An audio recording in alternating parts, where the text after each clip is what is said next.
We all know that where there is love, there is space for the word hate too.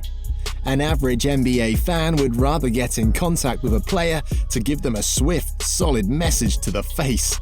While some players can be loved, others can be hated with a passion by fans and players alike. That would give anything to see that specific player's career end in the worst of ways.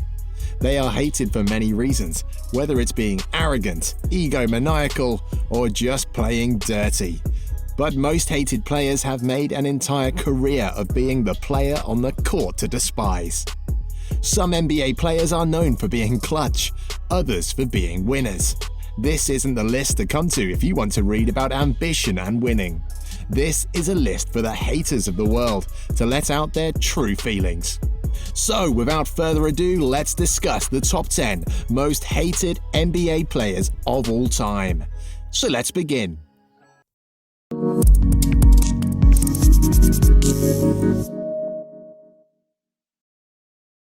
Number 10. Larry Bird. Bird was hated on a number of fronts, and probably for some of the most trivial reasons. Half the fans of the NBA hated him in the 1980s because most in the 80s were either Celtics or Lakers fans. Then probably another 25% more hated him as they simply hated Boston, and most definitely the Celtics, who seem to just win all the time, and also have the most obnoxious fans. So even with conservative estimates, 75% of the league probably, at least at one stage in their NBA lives, hated Larry Legend. The opposition hated him because he was the king, and I mean king of trash talking. He's like the DJ Kool Herc of trash talking. But as is the case with the best talents, Bird could definitely back it up.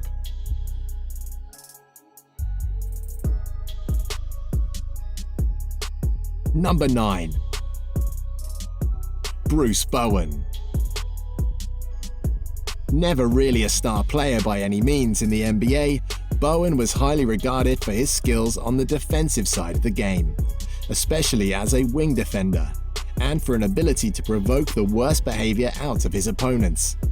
Bowen had what I like to think of being strong in low-character professionalism, meaning that he never really was outwardly chauvinistic or physical on the court. Rather, he would calmly go about his diabolic acts in a precise and pathological manner.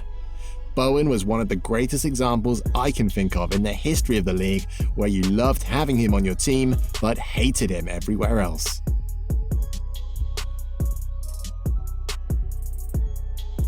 Number 8. KareemAbdulJabbar. Kareem was always seen as aloof, arrogant, and even a surly player, a hard interview and one who rarely suffered fools gladly. To not consider why this might have been the case, though, is an injustice to not only him, but also African Americans everywhere at the time. His changing of his name from Lou Alcindor, while in Milwaukee in 1971, would have only added petroleum to the fire of misguided whites in America. Playing in Los Angeles while becoming the greatest center in the history of the game, of course, did not help the situation either. Number 7. Vernon Maxwell. When you have the astonishingly creative nickname Mad Max, you just have to be a little unhinged.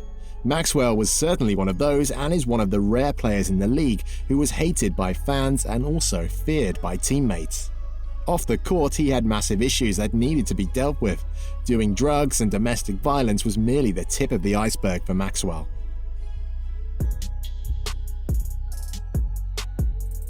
Number 6. Kevin McHale. Another Boston entry from the late 1980s. Who would have thought that success breeds envy and hatred among fans? Boston does have this innate ability to bring out the worst in sports fans outside of the New England area. Those long arms were infamous for smacking into players' faces and ribs, and weren't out of place in the game back then. 5 hate stories, half of more to come, so stay tuned. Number 5. Dwight Howard. Howard seemed to have the NBA world in the palms of his giant hands in the early parts of this decade, but squandered it in the pursuit of winning an NBA title. We all remember the slam dunk contest when he dunked a 12-foot ring in a Superman cape, right? The infamous interview with the coach Stan Van Gundy on the court still makes me wince, like I'm about to see two cars collide. It proved to be the start of his decline, as his experience in Los Angeles and Houston proved, and the addition in his hatred list started to add numbers. Number 4. Kobe Bryant. Kobe was adored in Los Angeles, but pretty much despised everywhere else in the country. The best players often inspire rival fans to show their worst side, and boy, did he make fans everywhere miserable, at least once.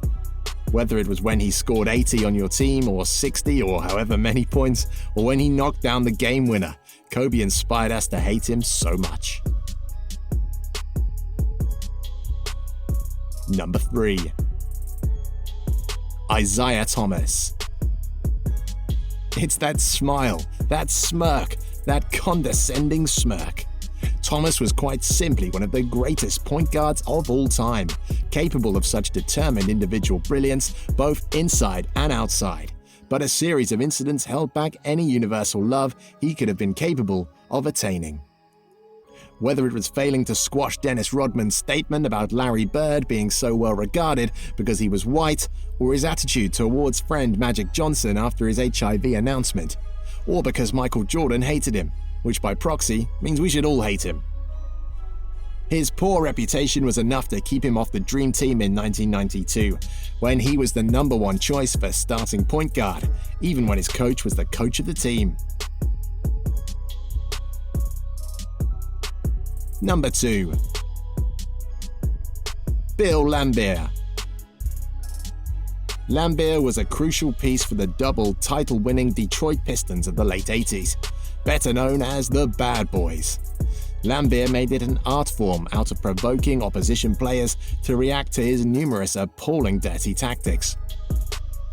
His elbows would fly around under the ring, he'd grab players' shorts, punch their crotch, stamp on their feet. The list of his evil deeds is immense. I think the best equivalent in television that I can make for Laimbeer is that he was like the NBA's version of King Joffrey in Game of Thrones. He would do so many awful things, but he still would come out on. And on the rare occasion, he would be brought down to earth. You'd do a happy dance.